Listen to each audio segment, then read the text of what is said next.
Together, growing in faith, changing communities. Number hundreds, it is your Jesus. It's a big problem.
sadlula saya eBhabhiloni noJeremiya sesilwele eGetsemane noJesu. Ivangeli ngokuloba kukaMateyu isahluko samashumi amabili nesithupha 26 soqala verse 36. Khona uJesu wafika nabo endaweni ethiwa iGetsemane, wathi kubafundi, hlalani lapha ngisaya kukhuleka laphaya. Wathatha uPetru namadodana amabili kaZebedewu waqala ukuba nomunyu nosizi. Khona wathi kubo, umphefumulo wami ulusizi kakhulu kuze kube sekufeni. Hlalani lapha nilinde kanye nami. Waqhubeka indosana wawa ngobuso bakhe, waqhubeka wathi, Baba, uma kungenzeka akudlule kimi lesisitsha, nokho kungabi njengokuba ngithanda mina, kodwa njengoba uthanda wena. Wayeseza kubafundi wabafumana belele, wathi kuPetru, kanti belingelinde nami ihora libe linye. Lindani nikhuleke ukuba ningangeni ekulingweni. Umoya uyavuma, kepha inyama ibuthakathaka. Wabuye waya ngokwesibili, wakhuleka wathi, Baba, uma lesisitsha singedlule kimi ngingasiphuzanga, mayenziwe intando yakho. Esebuya futhi wafumana belele ngokuba amehlo abo ayenziwa. Wabuye wabashiya waya wakhuleka ngolwesithathu, esho lona lelo lizwi. Khona wafika kubafundi wathi kubo, nisalele manje niphumula, bhekani ihora selisondele, indodana yomuntu iyakhashelwa ezandleni zezulu. Bathandekayo, zimbili izinto engifisa ukuba sizidle ngazo kulamazwi esiwezwayo ngokuloba kukaMvangeli okanye umpostoli uMateyu. Oqala asikhululweni sanamhlanje ekuyisona enginikezwe sona, uverse 38, umphefumulo wami ulusizi kakhulu, hlalani nami nikhuleke. Umphefumulo wami ulusizi kakhulu, hlalani nami nikhuleke. Fisa ukuba sibheke lamazwi kaJesu uma ngabe ethi umphefumulo wakhe ubuhlungu okanye umphefumulo wakhe ulusizi. Kungani uMntaka Maria esho lamazwi? Ingoba uJesu wayeseqonda ukuthi isikhathi sakhe sokuphela emhlabeni, sokuba emhlabeni sasesiyaphela. Jesu wayeqonda isimo ayezobhekana naso esasimlindele. Jesu wayeqonda ubuhlungu ayezobhekana nabo enqanulezo. Jesu wayeqonda isihluku sombuso wamaRoma, ukuthi ayezibulala kanjani, kabuhlungu kanjani izinelesi eziphendula inhlekisa, ezingamleza zibuwe izwe lonke usuku lonke. Jesu wayeqonda i-betrayal ezoqhamuka noJudas. uJesu umphefumulo wami ulusizi ngoba uyaqonda isimo esingaphambi kwakhe esimlindele. Sithandwa zami, ngifisa ukuba sizibuze thina namhlanje ukuthi uJesu usangawasho yini lamazwi kithina namhlanje. Jesu mangabe ebuka mina nawe usangawaphinda yini lamazwi athi umphefumulo wami ulusizi. Jesu mangabe ebuka ibandla esiyilo namhlanje hlezi usangawaphinda lamazwi athi umphefumulo wami ulusizi. Hlezi uJesu mangabe ebuka izenzo zami nawe, lo muntu usakavuka emphefumulweni wakhe athi kade lawonke kanqanulezwa, kepha asebenza nje. Jesu mhlawumbe namhlanje mangabe sibuka abuye thina sesifaka nokhololo athi navuma nathi ngizokwenza intando yami ishumayela ivangeli, kepha kusayilona yini ivangeli elishumayelayo.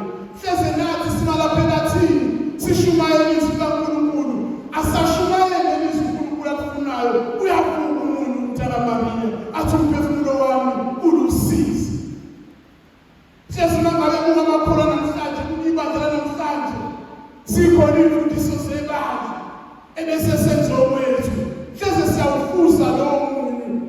uJesu emphefumulweni wakhe athi umphefumulo wami usizi mangabe umama wesevatho ezobafanelekile athi umphefumulo wami usizi mhlawumbe nomsebenzi wawukhulekela imini nobusuku esenamhlanje usubheke kwinkanyamba bona uJesu uyasibuza uyasiphendula athi umphefumulo wami usizi umntanami kade ufuna umsebenzi kepha akasawunaki namhlanje mhlawumbe labazali abakhulisa kanzima abakhulisa bezibambe ngamazinyo uJesu mangabe ebuka mina umntwana wanamhlanje uyavuka lowo munye emphefumulweni wakhe athi umphefumulo wami usizi ngoba nabantwana hlezi abasabalalile abazali babo Jesu mhlawumbe mangabe ebuka inhloso yethu yokuza lapha emvuselelweni hlezi liyavuka lowo munye namntwana Mariya athi umphefumulo wami usizi ngoba basuke emakhaya besemvuselelweni abanye abazali bafika la ekhaya abanye baphuma kubazali babo bese bayemvuselelweni kanti bayovuselela kwezinye indawo hlezi umphefumulo waJesu namhlanje ulusizi ngenxa yesizwe sethu mhlawumbe omunye ngelinye ilanga wavuka phambi kwebandla wathi ngizamthatha abomyeni wami ngizamthatha abonkosikazi wami kepha namhlanje abasathembekile lelisakramente lokushada athi uJesu umphefumulo wami mangabe ubuka lokushada athi usizi kanti inhloso enganqamezwanayo uma ngabantu abantu besasebenza nje phuzu lokuqala lelo ebefisa ukuba sizindingane phuzu lesibili ebefisa ukuba sibuke amazwi kaJesu uthi hlalani nami nikhuleke hlala njalo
noJesu. Simemo sanamhlanje Jesu asibiza sona uthi hlalani nami nikhuleke. Ngelinye ilanga abafundi okanye abalandeli bakaJesu mangabe bembonile enza izimangaliso efida abazinkulungwane sebeyajika bayamphendukela bayamshiya uJesu. Uyaphenduka uphendukela abafundi bakhe uthi nani ufuna ukubalandela yini? Athi uJesu besiyakho besasukuma kwena Nkosi ngoba wena unamandla okuphila phakathi. Ukuthi besingehlali noJesu. Ukuthi besingehlali noJesu. Hlezi siqale nabenkonzweni sebeyamjikela bayamshiya. Kepha mina nawe besingehlali noJesu. Ukuthi Nkosi besiyakubalekela ngoba wena unamandla okuphila phakathi. Ngelinye ilanga abafundi bakaJesu uma ngabe esemkhumbini ayavuka amagagasi afuna ukubabulala. Kepha ngoba behleli noJesu umkhumbi wabawazi wazika. Uthi isithandwa zami uma ngabe suqala lonyaka engathi nathi besihlala noJesu. Hlezi iBhabhiloni umfowethu abekhuluma ngalo ngeke saphelela kulona uma ngabe sihleli noJesu. Hlala noJesu kudinga umuntu okhulekayo ube umuntu owazala noJesu. Ngelinye ilanga abafundi bakaJesu baya eMawosi uma ngabe esezibonakalisile kumuntu. Bathi Nkosi ungehlale kanye nathi ngoba ukuhlwa sekufikile.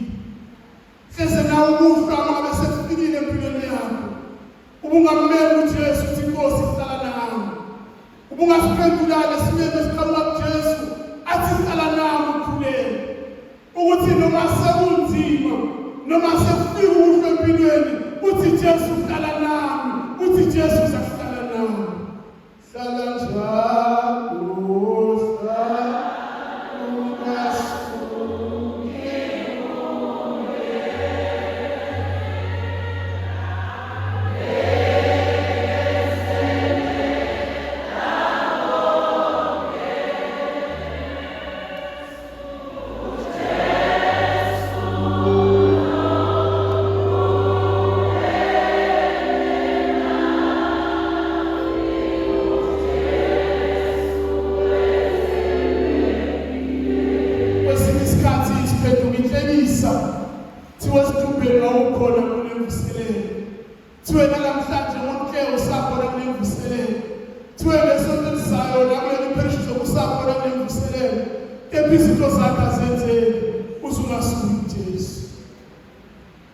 ukuthi noma ngakubona ngathi umkhuleko yakhe ayiphenduli namhlanje kepha uzungayeki ukuthandaza.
sifune sakushokotela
indodakazi yakhe ilokhu imhlupha ubaba efuna ukuphumula baba wathatha imephu yase-Afrika engodongeni wayisika ama-pieces abamaningi wathi mntana yami thatha le mephu uyihlanganise uma ngabe usuqedile sibe sesiqhubeka ebese siyadlala njengoba ufuna ukudlala. Twana wathatha konke lamaphepha wabuyela eceleni akuphelanga nemizuzu emihlanu wabuya ubaba wathi baba sengiqedile sengihlanganisile imephu woza soqhubeka sodlala. Baba amangane kakhulu athi mntanami uyihlanganise kanjani imephu kwamina ngimdala ngingaka ngingazi ukuthi amazwe amkanjani. Athi indodakazi baba emuva alesithombe kukhona isithombe sikaJesu. Athi baba ngithathe wonke lamaphepha onginikeze wona ngawaphendula ngawabhekisa phansi. Athi angiyazi Zimbabwe ukuthi ngamaphi, athi angiyazi Mozambique ngamaphi, angiyazi Senegal ngamaphi, angiyazi Nigeria ngamaphi, kepha uJesu ngiyamazi. Athi baba ngithe uma ngabe sengihlanganisile uJesu konke kwasihlanganele imephu ngaphansi. Sana sami mhlawumbe nathi kumele sibe nobudlelwano noJesu hleze nalokho esingaqonde empilweni zethu uzoyihlanganela ngoba mina nawe Jesu siyamazi.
noma siba silent sent sisenza yini